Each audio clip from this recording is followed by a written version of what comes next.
बिस्मिल्लाहिर्रहमानिर्रहीम। अस्सलाम वालेकुम रहमतुल्लाहि व बरकातुहू। आज हम फिर आपके सामने हाजिर हुए हैं एक दूसरी वीडियो के साथ, और उसका अनुमान है इंग्लिश लैंग्वेज पार्ट 2, यानी अंग्रेजी ज़बान को किस तरह सीखा जाता है। उस पर हमने एक पहली वीडियो भी बनाई थी, और आज दूसरी वीडियो है, दूसरा हिस्सा है, और इसमें हम इस पर बात करने वाले हैं। तो अगर मैं आपको याद दिला दूँ, हमने पहली वीडियो में दो चीज़ें हमने डिस्कस की थी। हमने बात की थी इस पर कि अंग्रेज़ी ज़बान अगर आप सीखना चाहते हैं तो आपको दो चीज़ों की ज़रूरत पड़ेगी। एक होता बेसिक्स और दूसरी थी क्या, स्किल्स। तो बेसिक तो हमने डिस्कस किए थे, उस पर हमने बात की थी कि बेसिक्स में क्या क्या चीज़ें आते हैं। उसमें रीडिंग, राइटिंग, स्पीकिंग, लिसनिंग, तो ये चीज़ें आती थी।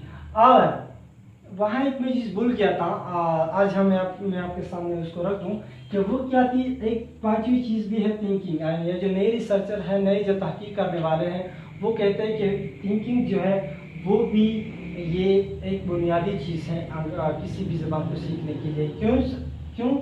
क्योंकि अगर आपके पास आप थिंकिंग नहीं करते, अगर आपके पास आइडिया ना हो, कोई चीज़ किसी चीज़ के बारे में आप सोच नहीं सकते, ना सोचना चाहते हैं, तो बिल्कुल आप ना किसी एग्ज़ाम को पास कर सकते हैं, ना किसी टेस्ट को पास कर सकते हैं, और ना कोई भी ज़बान आप बोल सकते हैं।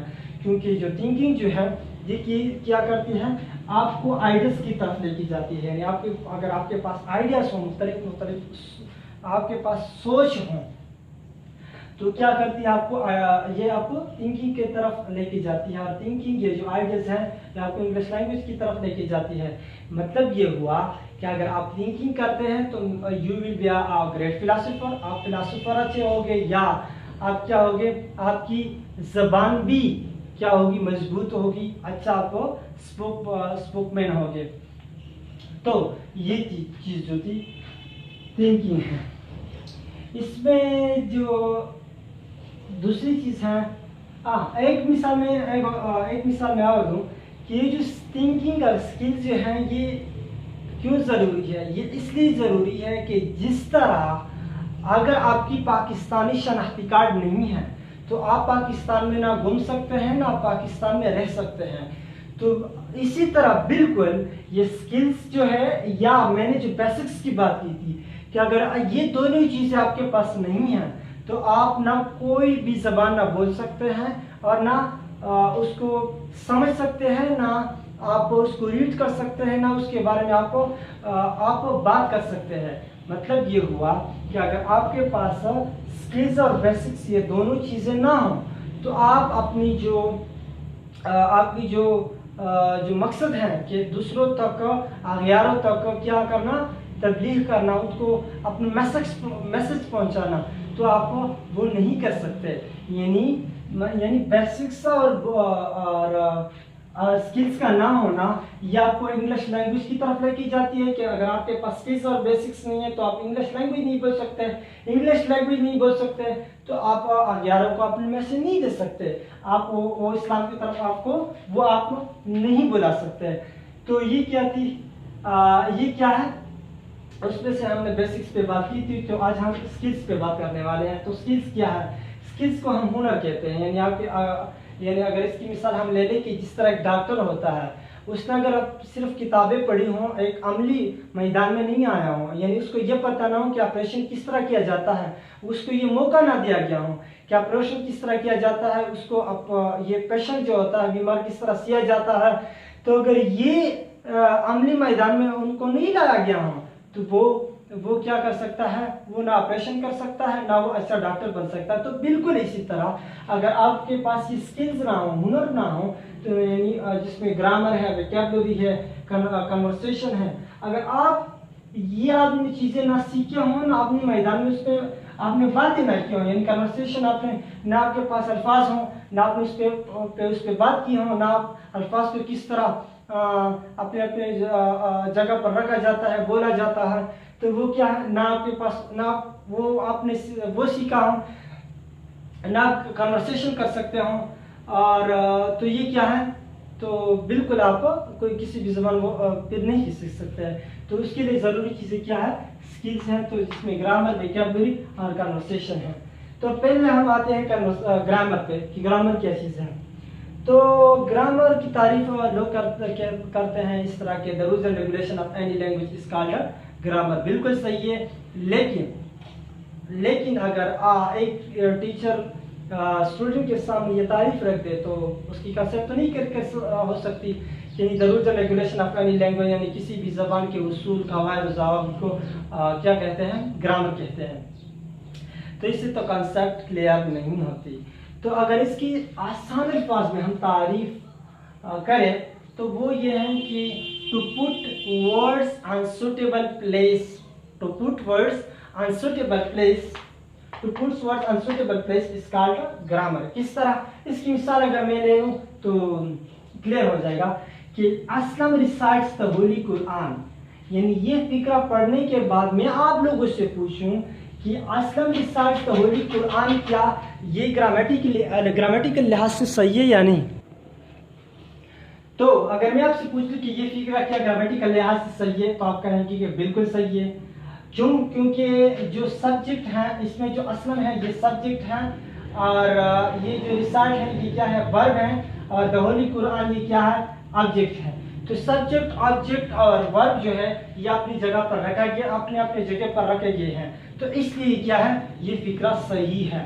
तो फिर अगर मैं आपसे पूछ लूं कि recite the holy Quran, recite the holy Quran असलन, क्या ये फिक्रा सही है? आप कहेंगे कि नहीं।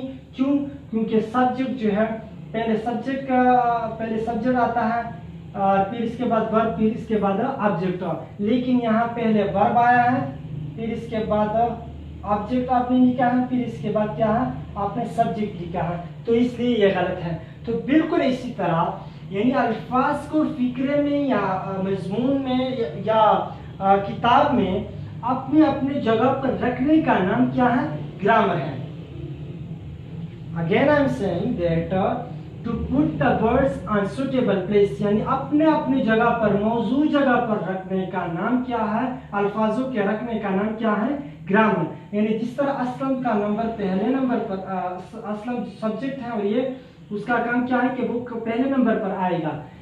रिसाइट जो है ये वर्ब है, ये दूसरे नंबर पर आएगा, द होली कुरान तीसरे नंबर पर आएगा, और ये क्या है, ऑब्जेक्ट है। तो बिल्कुल इसी तरह इसको कहते हैं ग्रामर। दूसरे नंबर पर है वोकैबुलरी। वोकैबुलरी कहते हैं और उर्दू में ज़हीरा अल्फाज, यानी अल्फाज का ज़हीरा।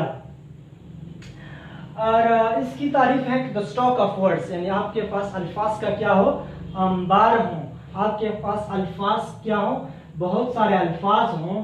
यानी मिसाल के तौर पर अगर मैं मिसाल दे दूं कि एक होता है से, तो अगर एक लफ्ज आप भूल जाए तो इसके लिए मुतबादिल लफ्ज, उसके लिए दूसरा जो लफ्ज है आपके पास हो, तो उसको कहते हैं वोकैबुलरी।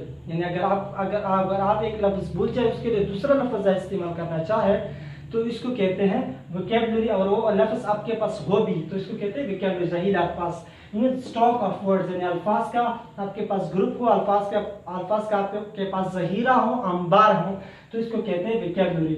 यानी अगर मैं मिसाल में दे रहा था कि से, अगर आप से का लफ्ज भूल जाए कि कहने को अंग्रेजी में से कहते हैं, और तो इसकी जगह आप अटर का लफ्ज भी इस्तेमाल कर सकते हैं, अटर, या इसकी जगह आप आर्टिकुलेट, ये ARTICULATE, आर्टिकुलेट का लफ्ज भी इस्तेमाल कर सकते हैं।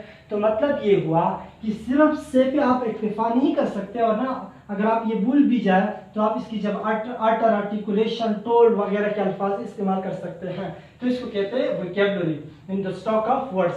तीसरे नंबर पर तो इसमें जो चीज़ें आती है, इसमें नंबर्स भी आते हैं, यानी वोकैबुलरी में शामिल है numbers, gender, homophone, homonym, synonym, antonym, homograph, heterograph etcetera, बहुत सारी चीज़ें हैं इसमें आते हैं। ये क्या है, ये वोकैबुलरी में आते हैं, और इंशाल्लाह मैं इस पर अलग वीडियो बनाने वाला हूँ, और मैं इंशाल्लाह अपलोड भी कर दूँगा on my YouTube channel and also my Facebook को पेज पर, और वहाँ आप देख सकते हैं कि नंबर्स क्या हैं, इसमें क्या चीज़ें शामिल हैं। इस तरह जेंडर किसे कहते हैं, ये को कितने चीज़ें होते हैं जेंडर में, होमोफोन क्या है, होमोनिम क्या है, सिनोनिम, एंटोनिम, क्या चीज़ें हैं। और ये एग्ज़ाम्स में भी, इम्तिहानात में भी, बहुत सारे ये इम्तिहानात में भी मैंने देखा कि ये चीज़ें आती हैं। तो इसलिए मैं इस पर एक अलग वीडियो बनाने वाला हूँ आप वो इंशाल्लाह देखेंगे, इंशाल्लाह you can watch on my YouTube channel. तो इसमें मैं तीसरे नंबर पर जो है इंग्लिश लैंग्वेज को सीखने के लिए इन स्किल्स में जो चीज़ है वो है कन्वर्सेशन। कन्वर्सेशन कहते हैं टू स्पीक्स, यानी बोलना। इसको आसान अल्फाज में कहते हैं कि बोलना, कन्वर्सेशन, या इसको प्रोनाउंसिएशन भी कहा जा सकता है। प्रोनाउंसिएशन का मतलब क्या है? प्रोनाउंसिएशन का मतलब या कन्वर्सेशन का मतलब ये है कि अगर एक लफ्ज़ में मिसाल के तौर पर लूँ नो, और मैं आपसे पूछूं कि ये क्या बोला जाता है, तो आप कहेंगे कि नो। और कोई कहेगा, अगर किसी को पता नहीं है, तो वो कहेगा क्नो। क्नो हालांकि गलत है, क्नो इसको नहीं कहा जाता, नो इसको कहा जाता है। क्यों? क्योंकि ये जो के का जो लफ्ज है ये क्या है, लेटर जो है ये क्या है, साइलेंट है, यानी इसको हम नहीं बोलते, ये इसको हम नो बोलते हैं, ना कि क्नो। इसी तरह बहुत सारे अल्फाज हैं, मिसाल के तौर पर नॉलेज, नॉलेज तो इसको हम क्नॉलेज नहीं बोलते, क्नॉलेज हम इसको नहीं बोलते, बल्कि हम इसको नॉलेज बोलते हैं। क्यों? क्योंकि ये के साइलेंट है और डी जो है उसकी भी आवाज़ दूसरे, जिसको हम जी का लफ्ज़ देते हैं, ये ना कि डच का लफ्ज़ देते हैं, बल्कि जो नॉलेज। ठीक है। और एक मैं एक रूल्स बताऊं, ये जहन में रखे, एक एक्स्ट्रा इंफॉर्मेशन है कि ये नॉलेज का लफ्ज़, यानी कहीं भी लफ्ज़ अगर आप डी और जी एक साथ देखें, यानी डी पी इसके पास जी हो, एक साथ हों, तो वहाँ आप क्या कहेंगे, आप जे या ज का जो साउंड है वो प्रोनाउंस करेंगे। आप कहेंगे कि जो या जे या ज एक ही लफ्ज़ है। तो जिस तरह की मैंने मिसाल भी दिया कि knowledge, K N O W L E D G E, तो यहाँ डी जी एक साथ आई है, तो इसलिए हम इसको नॉलेज या नॉलेज बोलते हैं, ना कि नॉलेज या नॉलेज हम बोलते हैं, ना कि नॉलेज। ठीक है, तो नॉलेज, इसको नॉलेज बोला जाता है। तो ये क्या है, कन्वर्सेशन है। यानी कन्वर्सेशन का मतलब ये हुआ कि अगर आप अंग्रेजी बोलते हैं तो वो सही भी हो, यानी प्रोनाउंसिएशन, अल्फाज की जो प्रोनाउंसिएशन है, अल्फाज किस तरह बोला जाता है, एक अल्फाज जो हो वो सही भी हो। अगर आप अल्फाज बोलते हैं, स्पीकिंग करते हैं, तो वो सही भी हों, तो इसको कहा जाता है कन्वर्सेशन। तो आज की वीडियो यहीं पे खत्म होती है। इंशाल्लाह फिर दूसरी वीडियो में हम हाजिर होंगे। तब तक के लिए उसको हमको इजाज़त दीजिए। अस्सलाम वालेकुम रहमतुल्लाहि व बरकातुहू।